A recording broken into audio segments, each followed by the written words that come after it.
Greetings and salutations, friends. This is Never Say here. Going to do a quick casting demo, kind of improve my skills that way. I'd love to get y'all's feedback on it.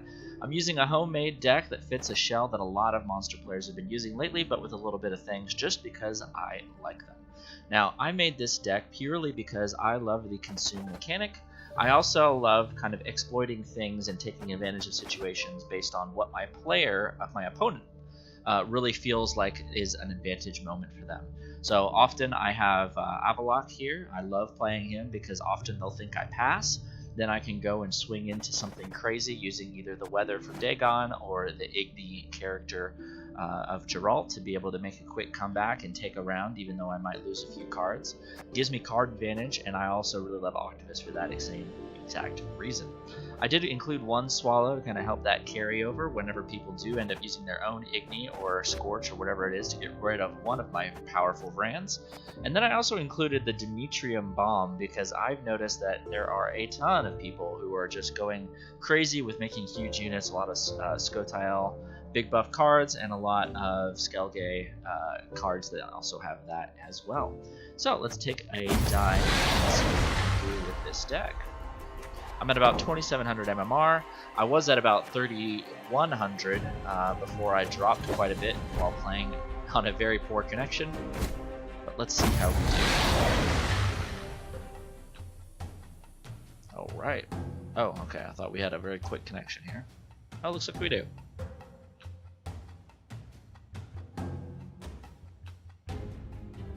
Now the end up goal for this deck is going to be one of getting a backup monster on top of a huge monster, and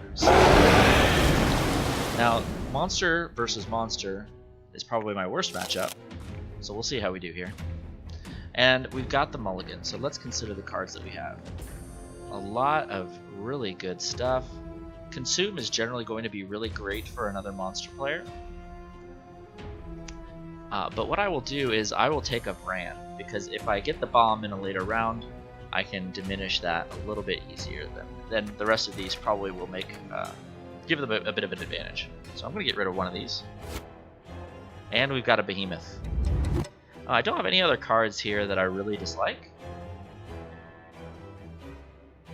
Yep, I think this is good, so we're just going to go ahead and pass. We don't have any muster units.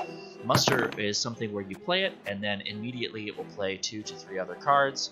Something that is very popular with monsters using the Crones, the 6, 6, and 8 Crones, or the Wooden Spiders. Oh, there we go. Crones is an example. That would be a muster unit. So, looks like he's going to come out real strong. And whenever I'm considering my opening hand, it's going to be a little bit difficult to play the operator here as well because I won't know which card I give him. I think it goes over here on the left-hand side. So I might actually consider a strategic first-round loss. It's going to make it really hard for me to win in the later rounds, especially if he gets a big carryover unit. Actually, let's see if we can... I don't know if this would be a wise decision, but let's try it out for fun. I'm going to see if I can convince him that I just want to straight up pass. Maybe I can make him, force him into a bad draw. Maybe that's a bad draw for him, since he's got muster units in his deck. Okay, so he definitely has consume as well.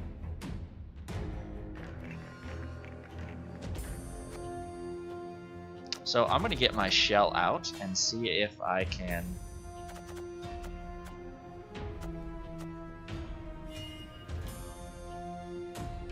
just do as much as possible.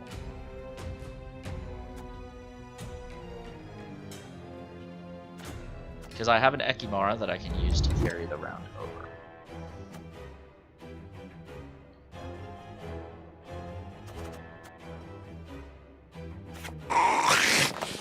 So let's get all the basics out of the way. I could probably play 3 to 4 cards out of this round and force him into committing quite a bit. Wow, okay. So I did convince him that I want to pass.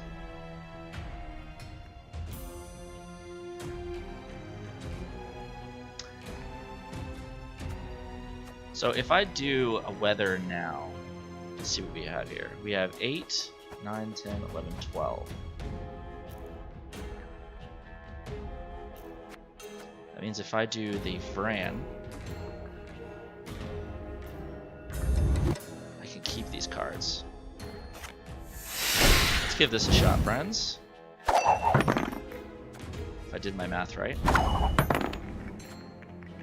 Let's get there to get as many Devour points as possible. There we go.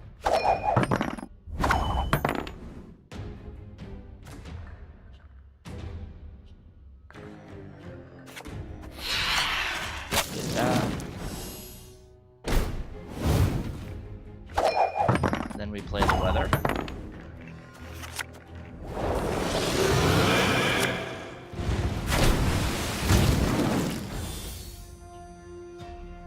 Now we have a huge card. We're down 3 though. But this means that it will feed into the engine of having Vran into Neckers.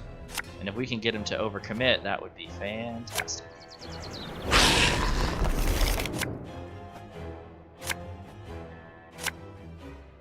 What the heck? Is that a weird art issue? Doesn't look like it. Maybe the number got confused there. Alright, so we're going to go ahead and do this. Put that there so the Vran eats it.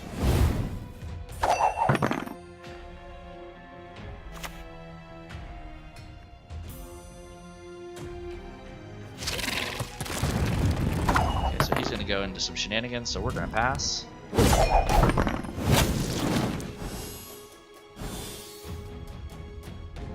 Yeah, there's no turn icon there. That's fantastic. So our goal here is to make him overcommit as much as possible. So we could just make him use the weather. Interesting. What is he doing?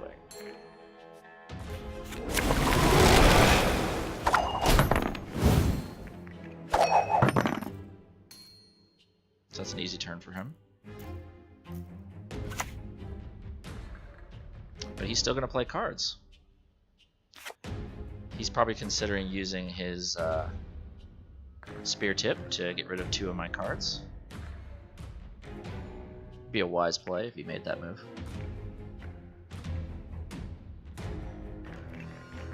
But now we got the weather out of the way, so this is perfect. Still would rather not be 2 cards down, but at least we forced him into a bad decision.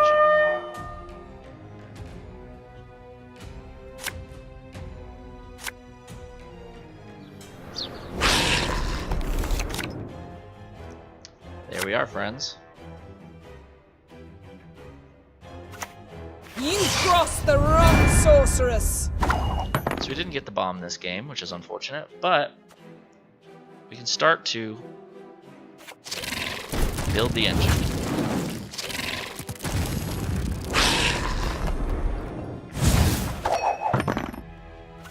So he's probably going to use Igni here, if he has it.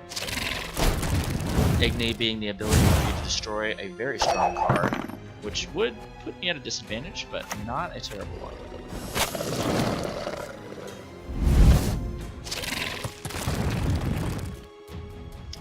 Chug-a-lug. Alright. So let's now put this Vran here.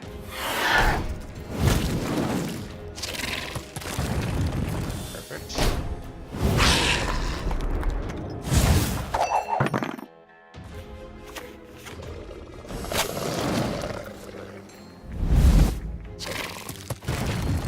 So this leaves us pretty vulnerable. Quite a few things. He's got 16 on this row here, 21 here. We're going to wait till this row gets big. We can probably Igni that. We'll see what he ends up doing, however.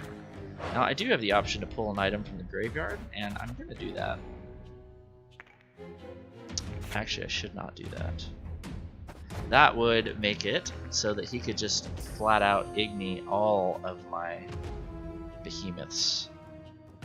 I would not have an easy and clear way. Actually, never mind. Cool. So let's make this a little bit more igni-proof, shall we?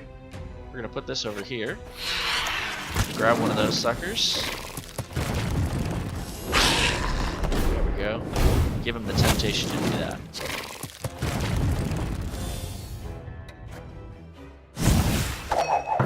Plus, this is great because it makes Yen, the Conjurer, when she hits us for this damage here, maybe not nearly as promising.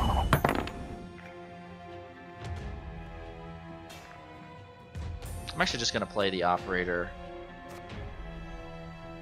without giving him a card. Really nothing that I gave him here would be good for me. So the Operator definitely does feel pretty bad in the Monster versus Monster matchup, but I do feel with all the Northern Realms and Skoteo running around, at least at the 2700 MMR area, it would be very good to include.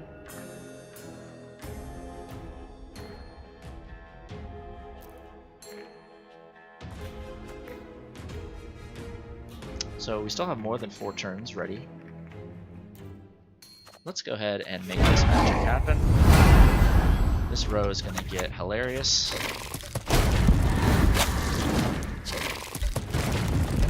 Now if he has a Thunder, that would be pretty bad for us. Wow. Can't stop the rock, and we get the good game. So, was that the best demonstration of skill? Not entirely sure. But we had a good time. The other player had a good time. They gave us the GG. Completed the tier. Got a level up. Oh, and now we're just shy of 2900 MMR. So that is the Vransum version. Even though it was pretty poor against that, and there were some pretty bad decisions probably on my part, I hope we can learn from this together. So thanks for joining us. We'll have some more games with the monster deck specialties in the future. Take care, guys. Bye-bye.